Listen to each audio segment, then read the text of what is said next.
I have a baby girl who hasn't yet started speaking. And I'm saying to myself, when she says, Abba, that's it. Like, that's gonna be the day when I'm gonna say, Hashem, okay, thank you, but now can you please choose someone else to go through? That's it, I can't anymore. Welcome back to another episode of Inspiration for the Nation. This week's episode, I speak to perhaps one of the strongest people I've ever met, Hadas Lowenstern. She was married to Alisha. Alisha, unfortunately, was killed in Gaza this past Chanukah. And in this episode, I talked to Hadas about who was Alisha, how is she dealing with losing him, and what's her message for everyone. She's very inspirational, not to sound cliche, but she's, I think so many people are looking to her for chizuk, and I think she's giving all of us so much strength. This episode is in memory of Shevin David ben Yaakov Shleima, as well as Miriam Sarah Bas Yaakov Moshe. You will also hear in this episode the incredible opportunity to help the folks at Sinai Academy, as well as the incredible Tulare clothing that I've been talking to you all about for so long. You will also hear about how you could get a free dedication on TorahAnytime. You'll hear all of the details. And you'll also hear about the awesome tefillah Kabbalah that people are taking on. Here is my conversation with Hadas. I'm Yaakov Langer, and you're listening to Inspiration for the Nation. First off, Hadas, thank you so much for taking your time to do this. I'm sure you're extremely busy, so thank you. And I want to talk about your past month, but I want you to tell us about yourself from before, kind of where you grew up, and how did you end up with Alisha? Okay, so I was born in Israel. I'm 9th generation in Israel. I never went to Chutz La'aretz, never in my life, until I married an American. And I grew up in a non-religious family, a secular family. And I had a wonderful childhood. I was very activist in many things that I thought would make an influence on the world, politics and human rights, etc. And then at a certain point, I was like 24 years old, I was in the army. I am a captain. My degree is a captain in the army. I met this guy, this soldier who was with me. He was very religious, and we got into a fight. We got into a big fight. I thought that he was the world that needs to. I thought that he belonged to the past. That he was the Jew that we don't need anymore, like the Jewish religious with the payas and the kippah and all the davening and all the I don't even know how to call it, like all the costume, okay? He had the religious costume on him.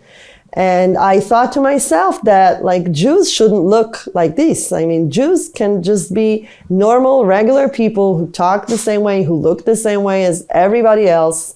And this is what I thought.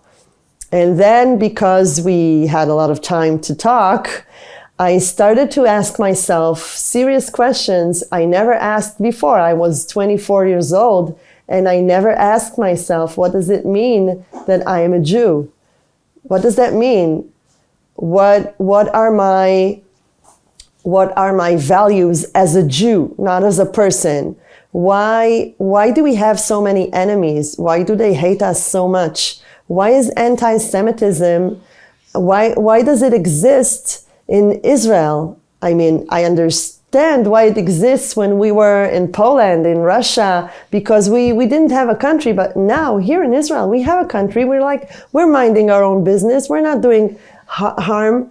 We're just doing so much good, and still everybody hates us. Why? Why do they hate us?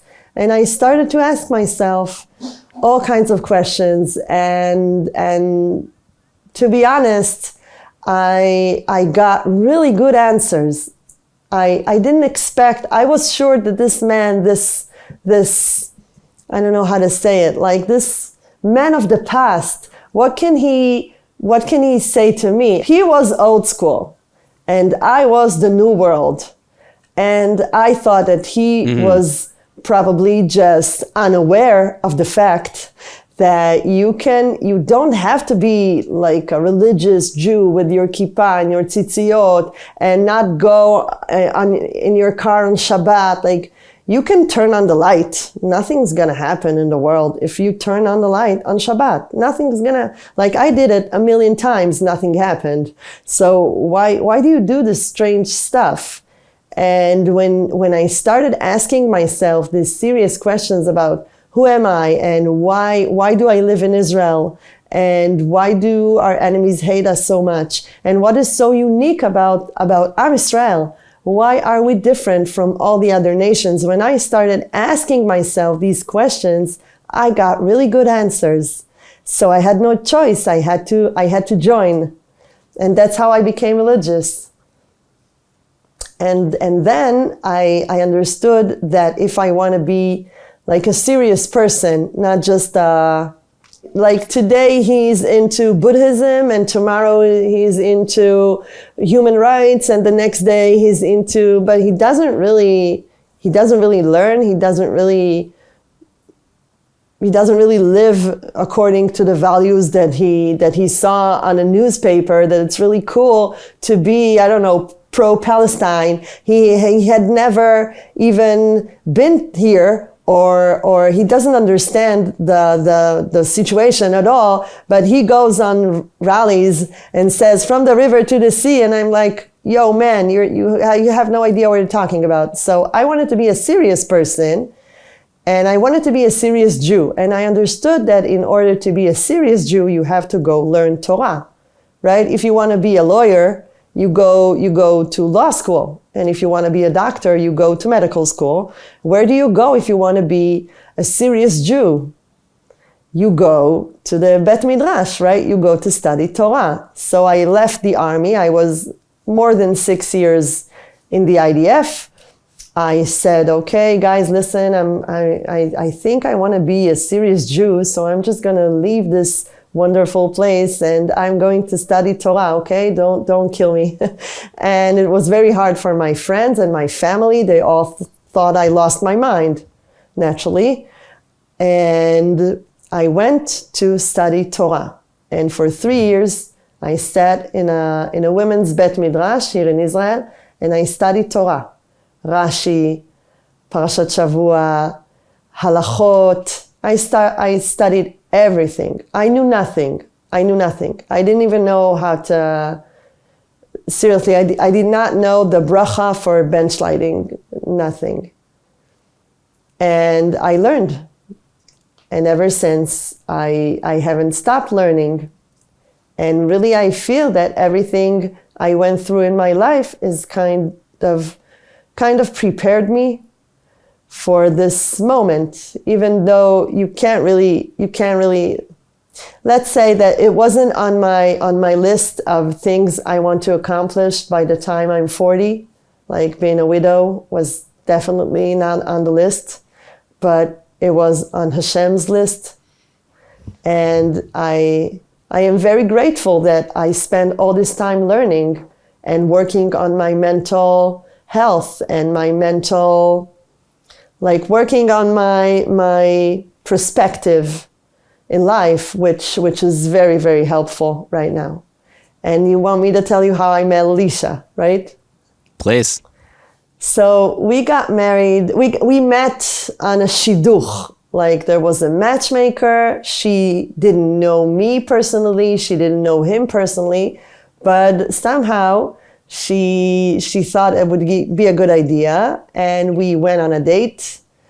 And I didn't understand. He was so quiet and so shy. He almost didn't speak. I spoke the entire date. And then I went back home and I said, okay, who did I was on a date with myself. There was a person there who listened, but like, who is this guy? Why, maybe he has nothing to say. This is what I thought. He won't speak. Maybe he has nothing to say. But I gave him the benefit of the doubt. And I said, okay, let's go on another date. And I think sometime, maybe the fourth or fifth date, I understood that he is not talking, not because he doesn't have anything to say. He has a lot to say. He is just a very righteous man, for real. And he wants to listen. It's not as dachuf for him to talk. It's more dachuf for him to listen to me. And that was a moment I said to myself, okay, that could be someone I want to live my life with. Someone who listens. Sorry. It's okay. And then I fell in love. It's kind of funny to say because we got engaged 2 months later. I hardly knew him. We were shomer negiah. I didn't really know him, but I saw in his midot, I saw how good of a person he is. And he really was. He was a great person. He was a great husband. He was a great father. He was a great brother. He was just really an awesome person. I want to talk about Alisha more, but I want to focus in on the different aspects of him that I saw from the video that came out a few, like last week or 2 weeks ago that I think everyone saw, about you talking about the fact that he was a Talmud Chacham and that he helped translate the Gemara. Could you tell us about some of his hobbies or the things he was passionate about? He was passionate about the Torah. He was passionate about learning Torah. That I can tell you. His last photo, which was, they took his photo like a couple of hours before he got killed. And you can see him studying Rambam. Everybody saw this picture. But when my mother-in-law saw the pictures, she said, "Oh my God, I can't believe it." And I said, "What can you believe? Alisha learning Rambam." It's like, that's what he does. Alisha is learning. If you see my husband, you see him with a book studying. Zekilu Pashut. She said, "No, he has his shoes on." And I told him that he has to take off his shoes because I don't recommend anybody trying. But if you stay with your shoes for like 4 days, 5 days, a week, then it begins to be it's a hazard, okay, for your feet. And she's a mother, and she told him, "Listen, the minute you get off the tank, because inside the tank, you understand, they are fully equipped. They can't do anything. They can't take off their shoes, and they can't even go to the bathroom. But when you are out of the tank, please take off your shoes." And she said, "I can't believe it. He did not even take off his shoes." How much time does it take a person to take off his shoes? A minute? 2 minutes? My husband just wanted to learn. So he immediately opened his book and started learning Torah. He did not even take off his shoes. And this is the picture that everybody saw. But I have inside my heart a gazillion pictures of my husband learning Torah in all kind of strange situations when I was in labor, okay? And he tells me, "Do you think I have enough time to study my daf yomi? Do you think I have half an hour?" And I'm like, "Yeah, I think you do." So I have a million pictures of my husband on Shabbatot, Chagim, weekdays, at night when he comes home from work, tired, when we come home from a very happy wedding or whatever, an occasion in the family, and everybody is so tired and just want to drop into bed. And my husband says, "Wait, I want to learn. I have to learn. I haven't daven. When is there a minyan?" And he didn't just die as a hero. Do you understand what I'm saying? My husband lived as a hero. My husband was the true hero. Ezeu gibor hakovesh et yitzro. My husband was a true hero. Something that you mentioned also is that he helped secular bar mitzvah boys learn the parsha. Why is that something that you think he got involved in? First of all, I come from a secular family. And second of all, I think he felt like he's just returned to them what's theirs. That was his feeling, like, it's not my Torah. Here, let me show you, you innocent secular boy who knows nothing. He was more in a, listen, this is yours. Do you want to see it? I can show it to you, I can help you, but really it's yours. And he put in a lot of time and effort to try to talk in a language that would be understood and to make connections. I can tell you that every family that he trained, we invited for a meal in our house. And we told them, we really want to get to know you. We really want to be your friends. He didn't just want to be their tutor. He wanted to be their friend. And it came across. We'll be right back this week's episode, but first, listen to this incredible offer our good friends at TorahAnytime have to offer. If you have someone in your family, a grandparent, a great-grandparent, etc., who has passed on, TorahAnytime is willing for absolutely no charge at all, that's right, no money involved, to dedicate all the learning on their upcoming yard site to elevate their soul. There's nothing greater we can do for someone who passed away than to learn the Holy Torah in their schus and merit. I encourage everyone to take advantage of this incredible free program. Literally, no strings attached. On their upcoming yard site, their name will appear on TorahAnytime, and over 30,000 hours a day, that's how much learning there is on TorahAnytime, will be learned in their memory, in their schus. There's nothing that elevates a soul like learning Torah. So I encourage everyone to go to freededication.com and to put in the name of a loved one and the date they passed away.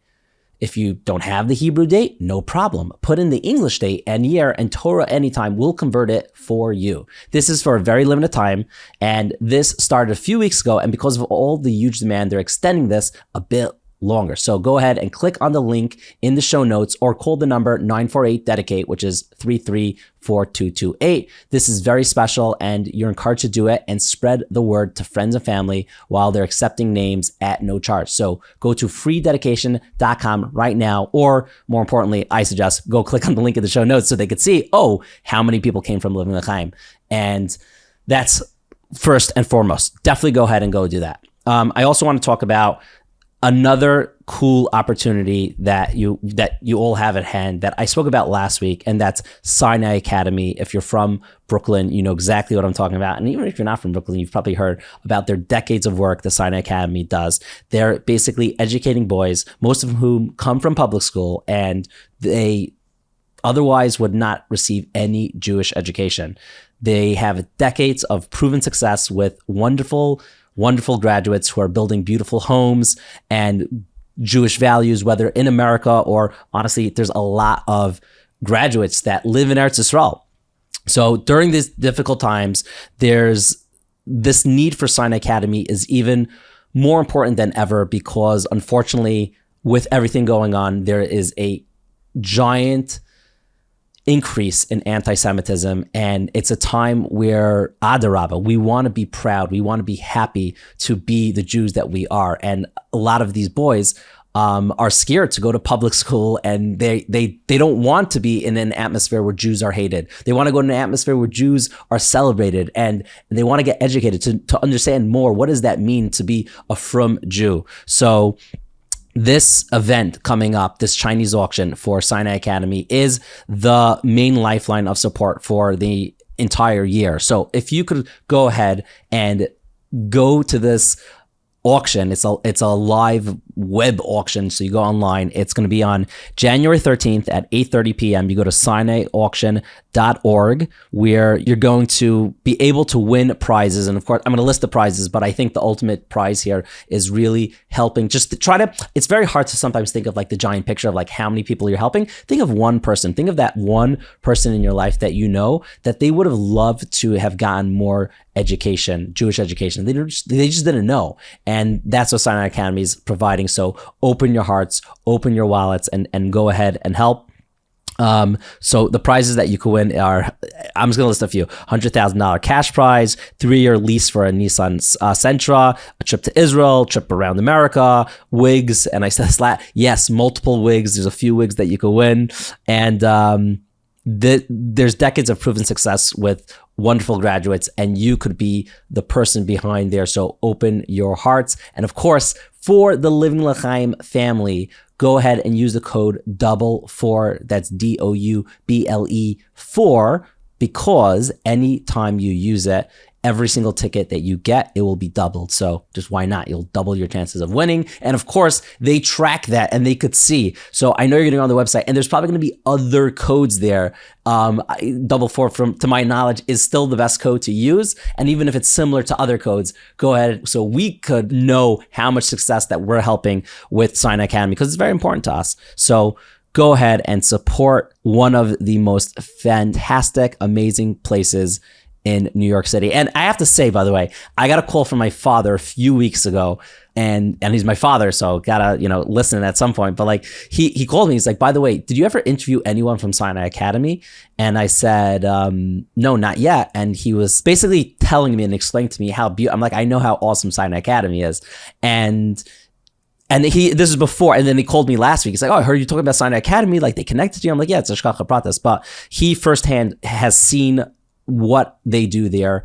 And if you trust me, you could definitely trust my father. He's a lot more reliable than me. So go ahead and help support Sinai Academy. Now back to my conversation with Hadas. How have you been doing since the seventh night of Chanukah? I can't even imagine how difficult it's been.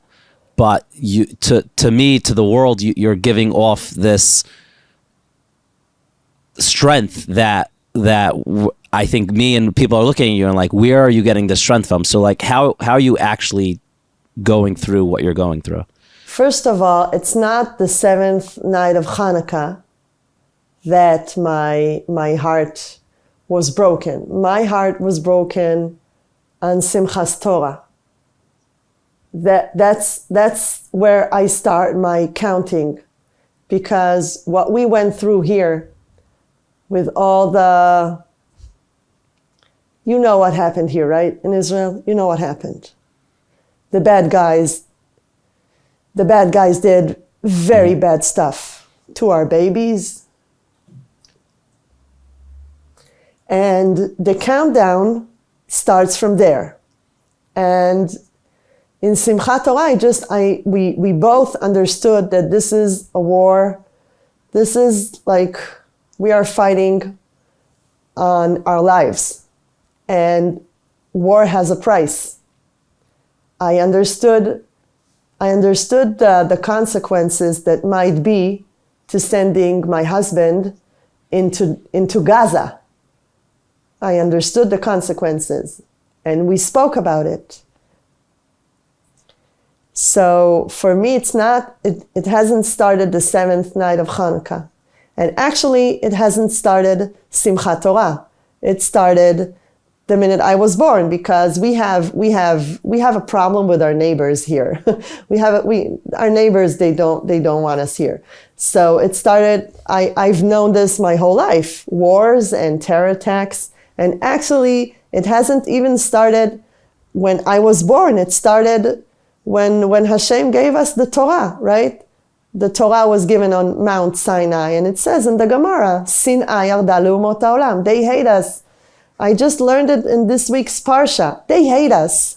It's not something personal. It's not that they went, my husband wasn't like a drug dealer who someone was looking for him and he knocked on our door and said, Alisha Lowenstern? Yes. That's not the story. My husband he wasn't killed as a private person. My husband was killed because he is a Jew. The same way my great-grandfather was murdered in the Holocaust, and the same way my great-great-great-great-grandfather was killed. This is not a private thing. Now you ask me, where do I, Hadas Lowenstern, get my strength? I get my strength from Am Yisrael.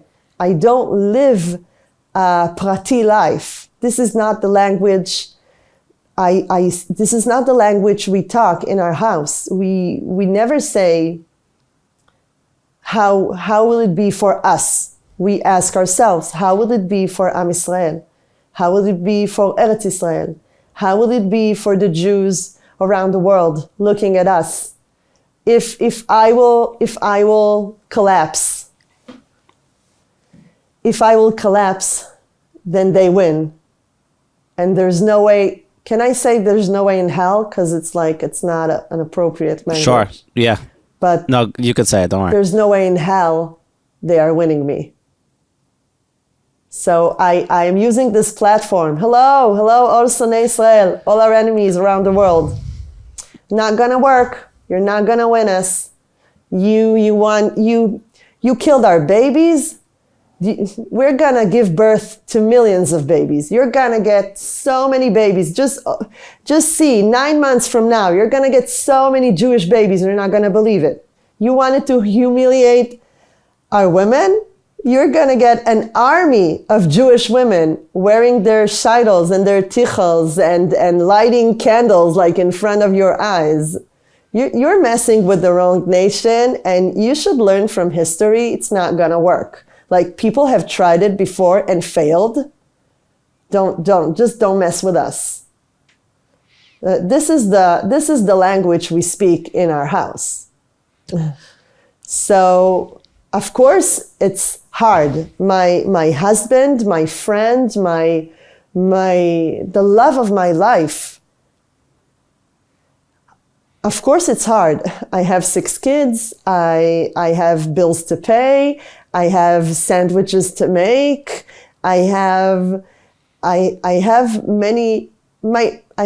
much on my plate. Like, it's not easy. It's not easy. But Baruch Hashem, I have a family. I have my kids. I have my parents. I have my in-laws. I have Alisha's brothers and sister. I have friends. I have the community. I have my neighbors, and I have Am Yisrael knocking on my door day and night. Like, really, I have Am Yisrael knocking on my door day and night, helping me out. So I focus on that, and not on the pain and the loss. There will be time for this. I cry a lot. You see, I cried in front of you. I cry a lot, but crying doesn't mean that I am breaking down. I am crying, and then I'm wiping off my tears, and I'm getting up, and I'm putting a load of laundry because I have 6 kids, and that's what I do in life. Actually, I do laundry. And I do laundry, and I cry some more, and then I call a friend, and she comes with a box of chocolates, and then like, life continues. During this difficult time, you are the rock in your family that your kids are looking at. What's it been like for them, and what's your conversation with your children? First of all, chinuch yeladim, like raising up your kids, is never easy. It's never easy. And I feel that the same problems I had are now bigger. For example, if I had a kid who found it hard to get up for shul, then now it's harder for him to get up to go to shul. But my kids are strong, and they're getting all the support they need. I have to tell you, and I have to tell everybody who hears me now, going to someone to help you with what is difficult for you, like going on to see someone to talk to, or a therapist of some sort, is a very good thing. I do it. My kids will do it. I think that I have glasses because I can't see. And now my heart is broken, so I need someone to fix my heart. And I'm doing it.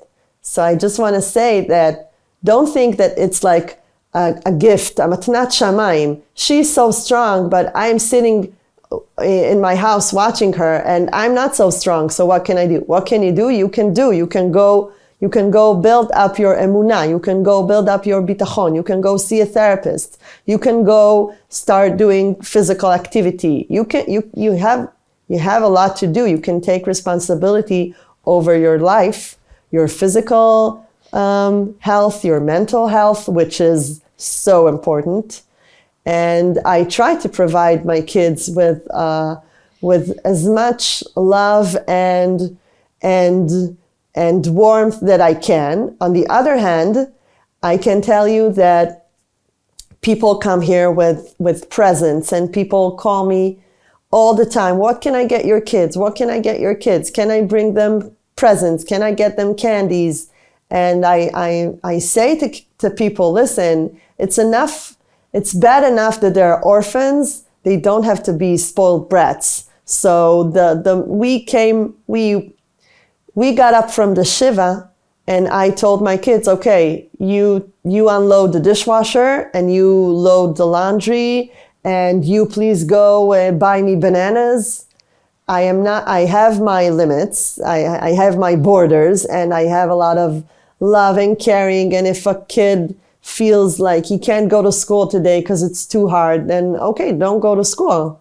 I try to walk between the drops. I don't know if it's a between English. Like I do the best I can. It's the first time I'm handling with such a thing.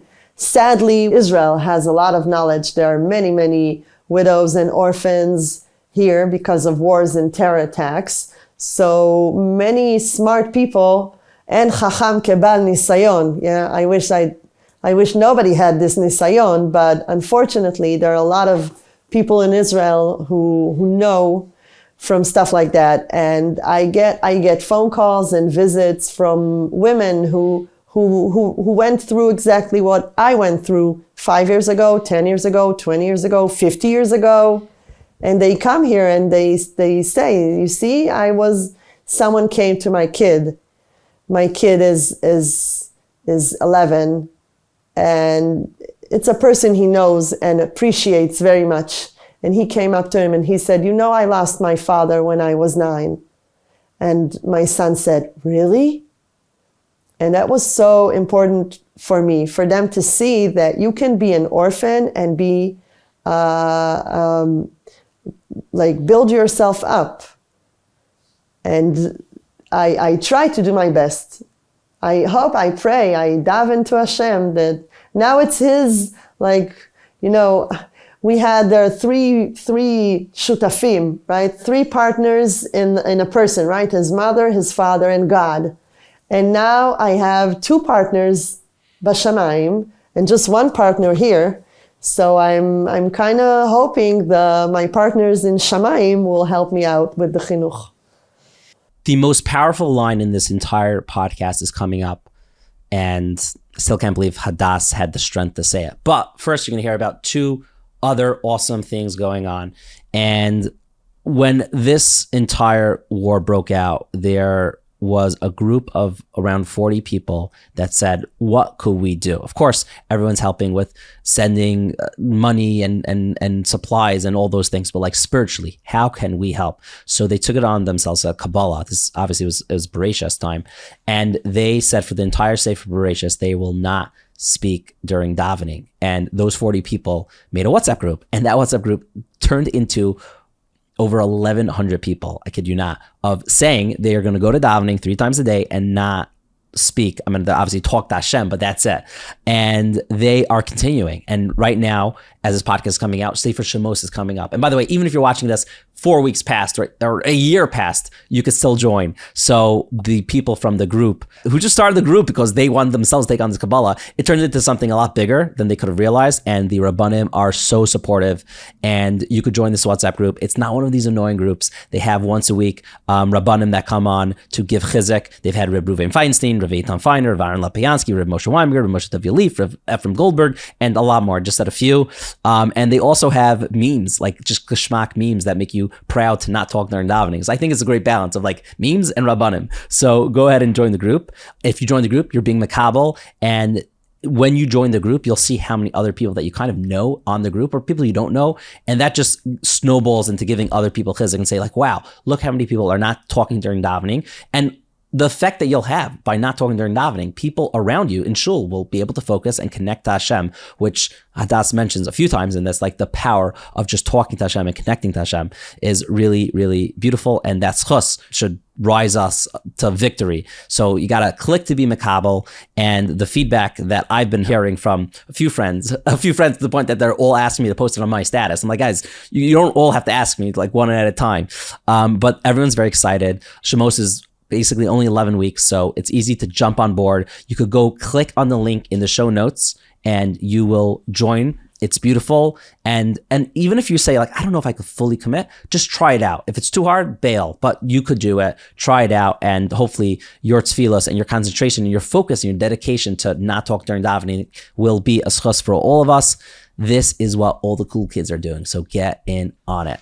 Now, lastly, right before we go back to Hadas, I just want to tell you all about my appreciation for Twillery.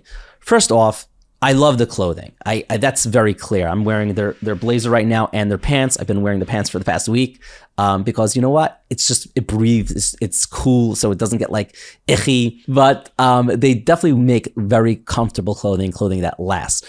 But I'm very appreciative because there's a win-win situation going on. Anyone who uses the code word INSPIRE, they get $18 off when they spend $139. What I found beautiful is I've had so many people reach out to me and say, hey, I've used the code word. I've got Twillery. I've never had them before. And I just want to thank you. I really, really appreciate them.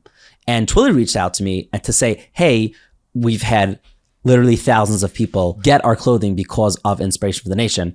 And so much so that they're so happy. And that's why we're doing a whole another season with Twillery. And the people like you that are home that have gotten, thank you. People who are thinking if they should get, I probably will get, Mir Hashem, I hope, a thank you. You don't have to give me a thank you, but I'm saying I hope you're going to appreciate how amazing Twillery is. So go ahead and check out their full clothing line, blazers, ear suits, white shirts, button down, polos, t-shirts, pants, you name it, they got it. Well, they don't have sneakers yet. I want them to do sneakers. That would be cool.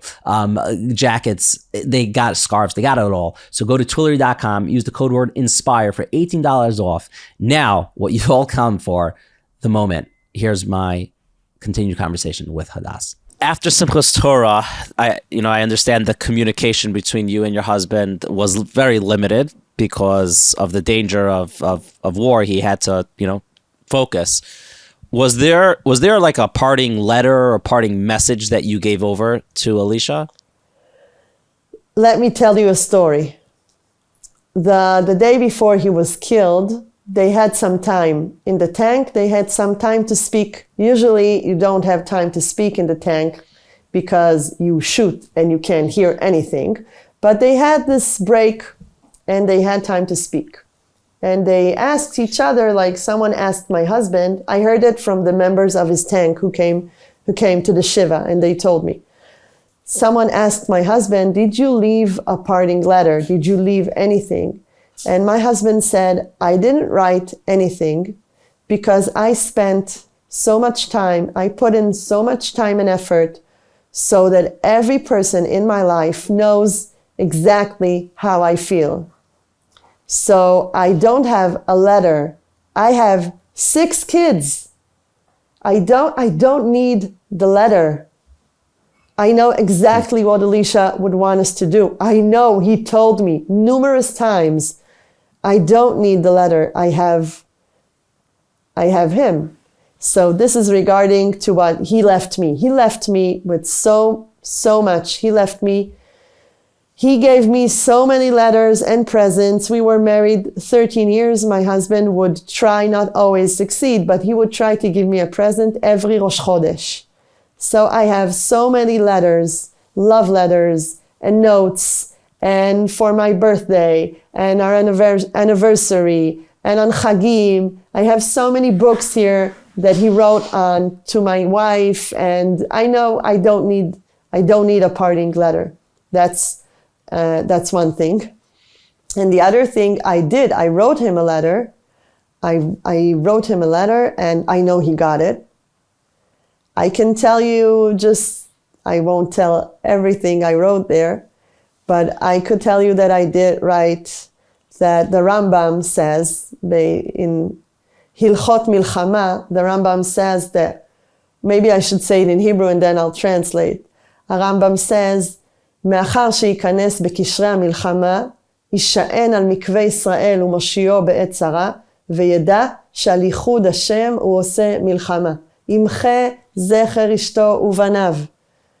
Which means that the Rambam says that when you go on war, you can't think about your wife and children because that you won't be able to focus. So a person that goes out to war has to not think about that, erase his family and just think of Hashem and go fight b'shem Hashem. And that's what I wrote to him in the letter I sent him. I told him, don't think of us, no personal cheshboinus now. It's not personal, it's leumi. And do whatever you need to do. And I am very proud of him for doing that. I hope I don't sound crazy to you. This is probably you don't sound crazy. You sound very strong. It's just, I'll tell you the crazy part. I see, and myself included, people going through life, everyone has challenges. And someone has a challenge, they're like, oh no, I was going to the work and I was late, and they get so frustrated and they get so upset. And to me, there's so many moments in all our lives. That's human. We get upset about the stupid things. And here you are to be sad and get upset about the biggest thing, but you're so strong. That's exactly I don't think it's crazy. I just think it's very. That's the thing. I get upset from the stupid little stuff. Do you want me to? I'll give you a list of things that drive me crazy. I get upset when people park and they don't park between the things, they park. I hate that. Oh wow! I can get the lines. Yeah. I get upset when my kids put their cards and their stuff inside the washing machine and they don't take it out before they throw it in the laundry bag. I get upset. I can scream if someone opens a cereal box and there's already a cereal box opened. Gosh, can you not, how can you not see it's a cereal box? It's open. Don't open. The stupid stuff in life, of course, I get upset about. That's human, but here it's not. That's what I'm trying to say. It's not the same cheshbon. It's not the same cheshbon. It's I don't know your situation. I don't know if you're married, if you have kids, I have no idea. But it's when you're in the delivery room and your firstborn child is now going out to the world. And you won't tell the nurse, I hate purple. Why did you dress him in purple? Ugh, this is the worst color, purple. Can you get me another color? It's not what you're dealing with. So it's the same thing. In normal everyday life, I'm a normal everyday person. But in a delivery room, I get superpowers because this is really a meaningful event. And it's the same. This is a delivery room for the Jewish people. We are reborn here. This is Yetziat Mitzrayim here, okay? Because finally, after too many years of just our enemies killing us, and we are just saying, okay, what can we do? Finally, the state of Israel and the IDF and in many ways, the world understands that there are bad guys and we should be demolishing them. And this is the nation's delivery room. So I'm not gonna, I don't care if it's purple. Do you understand? Did you understand my? Yeah. No, I think it's very powerful that you're comparing what's happening now. It's fascinating. You're taking your personal, I guess, experience out of it, and you're looking at it more from a bigger picture of listen, in your situation, it's brutally difficult, I'm sure, but still the big picture of what's going on, this is what's meant to be, and pain comes along with it, but we're going to a good place. Yeah, if you want, I can call my kids and they can say on camera what drives me crazy, and the world will see that I'm a normal Jewish mother who wants her kids to like eat their vegetables, and I'm a normal person. It's just that this is a not normal situation. I'm a normal person, but in this situation that it's so clear to me that my husband did the right thing and he had a zchut to do what Am Yisrael, the entire Am Yisrael needs him to do. It's a huge zchut. If someone would come up to you and say, listen, Yaakov, you have this like, you can like be, I don't know, you can like be Mordechai Yehudi. Would you tell him, today, I can't today. I have to, I don't know, I have something in work. I can't be Mordechai Yehudi today. No, you would say, for sure, I want to be Mordechai Yehudi. Yeah, I want to be remembered in the Jewish history as a person who saved Am Yisrael. And so this is the story here. It's really beautiful. What's the balance for you with, being appreciative and maybe feeling like the luckiest person to have been married to Alisha and raise a family with him for 13 years, but then also, I guess, think of life without him and the challenges that will come? How do you think of the balance of each side of that? I think that I'm still under denial. That's the honest truth. The minute I think of life without Alisha, I start crying. And Shlomo HaMelech says, there's a time to cry and there's a time to stop crying. We are at war. We are at war now, and we need to win.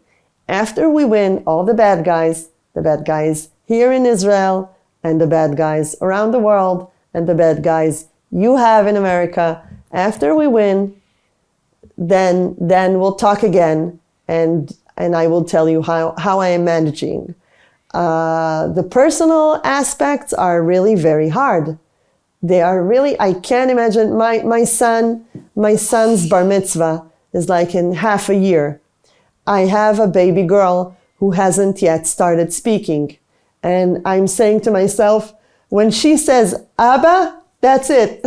Like, that's going to be the day when I'm going to say, Hashem, okay, thank you, but now can you please like choose someone else to go through? That's it. Like, I can't anymore. And I know that Bezrat Hashem, when I will be in this situation, Hashem will give me koach. Hashem will give me koach. Hanoten laya'ef koach. We say it every day. We say it every day. I say it every day in davening. Hanoten laya'ef koach. Hashem, put me through today. Every night I tell Hashem, thank you so much. It was a wonderful day. Please give me strength for one more day. So of course I will break and it will be hard, but I have no choice. The Jewish nation, the Jewish people have no choice. Before I get to my last question, I have a question. You have and you will have forever all those incredible moments with Alisha, everything you've been through. And it's maybe hard because there's so much to choose from. Could you share a story that you're just, I don't know, that makes you feel proud, that makes you feel happy about Alisha? My husband, he worked in a credit card company. And in this credit card company, naturally, when you get access to the details of credit cards of millions of people, you have to be a very reliable person. So they did him this credibility test that he had to answer questions such as, have you ever stolen? Have you ever lied? Have you ever used something which is not yours? Have you ever said something? But it's all kinds of questions. And my husband did the test. And then the person who did the test, the person who was there, he told him, you didn't pass. You didn't pass the test. And my husband and his boss, they were like, how could Alisha, like the angel, the person who never lies, the most adin person in the world, how did he not pass credibility test? That's like insane. And my husband's boss went to this person and he told him, listen, you have to explain how your test, something went wrong. That doesn't make sense. And the person there, he told him, it's too good to be true. There's no way that a human being never stole, never lied, never used a pen, never took a piece of paper from the place he works in to write something personal. That's like, it's too good to be true. And my husband's boss, he told him, no, that's the person. And he worked there for several years. And he would make fun of it, that they did not believe that it could be. But I told him, give him my phone number. Like, go to this person who did the test. Give him my phone number. I will explain. You are a righteous man. You are. My husband never stole or took or hurt anybody. He didn't even taste, like you have free, when you go to the supermarket and you have like olives or whatever and you can taste them. My husband never tasted them. My husband, he would never take something which is not his. And this is a story I like. I told the story in the sped of my husband, in the eulogy, because I thought this was so Alisha. Like, this is Alisha. It's really beautiful. Okay, so for my final question, I've been noticing, I've been talking to a lot of people in Israel going through extremely challenging times, and I think the world is looking at it like, someone like you're going through such a challenging time. How could I give you chizuk? How could I give you strength? But and that's happening, I'm sure, to some level. But ultimately, I think more so, people like you are giving the rest of the world, you're giving us the strength. What's a message of hope, a message that you want to give to anyone? Maybe someone in America who's very worried about anti-Semitism. Maybe it's someone in Israel who's just worried about war. Maybe it's another fellow person that their husband or family member is fighting now. What would you tell someone who's just feeling worried right now? First of all, feeling worried and feeling afraid are natural feelings. Even Yaakov Avinu, he was afraid before he met Esav. That's the Torah says it. Being afraid, being nervous, that's natural. The thing is whether it affects you in a way that you cannot work, you cannot be with your kids, you cannot function. And I think that the war is not, we have a war here in Israel and it's a big war, but the war is going on in America as well. And it's going on inside each and every one of us. There is a war between good and evil. That's like the oldest war ever. And we are the good guys, and the good guys win. Nekuda. Whatever has to be done, like personally, like whatever you have to do in order to keep your mental health and your physical health and your koach and your family, do it. Just like, do it. That's really incredible.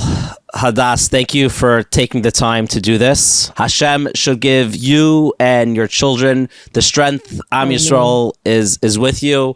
And Alisha will never be forgotten, as like you said, there's Mordechai in the Torah, and forever everyone's going to remember what Alisha did and who he was and what kind of yid and how strong he was, and he'll be a lesson and someone that we always look up to. Thank you so much. Thank you so much for watching or listening to this week's episode. If you got this far in the episode, please go ahead into the comments. I think it is so appropriate to say the words Am Yisrael Chai. We've been through so much, and we are still around. We're still here. We have to be strong. We know Mashiach's going to come soon, and we're going to see Alisha. We're going to see all the brave heroes who we lost very soon. And I thought how I got to Hadas was actually really incredible. There's a few folks that I know that went to Israel, and their goal was to give chizuk, to give strength to people, to visit people that have lost loved ones, to go to the bases and etc. And they met Hadas, and they said they have no background in film at all, or videos, or marketing, or social media. And they said, we need to film you and put this out for the world. That is probably the clip that you all saw that I saw. I saw this already now 2 weeks ago. And when I saw that, I just put it out there that I need to get in touch with Hadas. I would love to interview her. She said yes, and the rest is history. But it just goes to show that, you know, whenever you're just trying to do something good, and you're just you're like these people going to Israel and visiting people who are in pain, like they're just trying to do good, and then like taking a step further and just making a video because you're like, hey, I think the world will benefit. And it's really incredible. And I think it's very funny how, like, you know, they went to give, let's say, Hadas and people like her chizuk, and then they walk out and they're getting the most chizuk.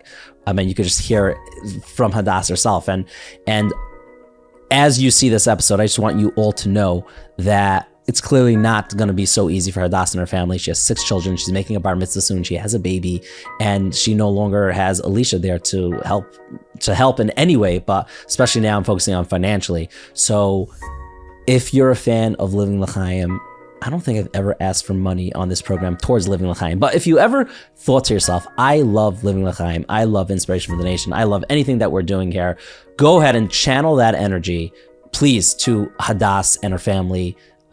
They could use every single penny. There's going to be a link in the show notes that you could go ahead and donate. Open your hearts. Unfortunately, Alisha was not. He's not going to be back until Mashiach comes, and we don't ever want Hadas and her 6 children to worry about anything financial. And if you could give $1,000, give $1,000. You give only $18, or not only, if you could give $18, give $18, whatever it is. Go ahead and click the link in the show notes. If you don't know how to do that, go over to your kids or a youngster near you, and they'll show you how to click on the link. We want to raise as much as possible. There's a goal in mind, but please open your hearts.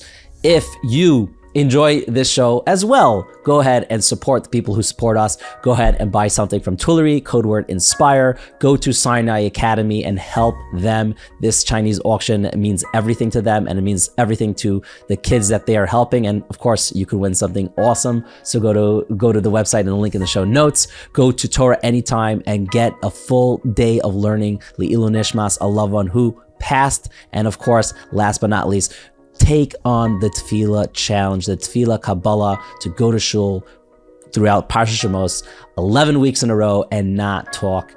It's going to elevate your davening, and it's also going to elevate the world.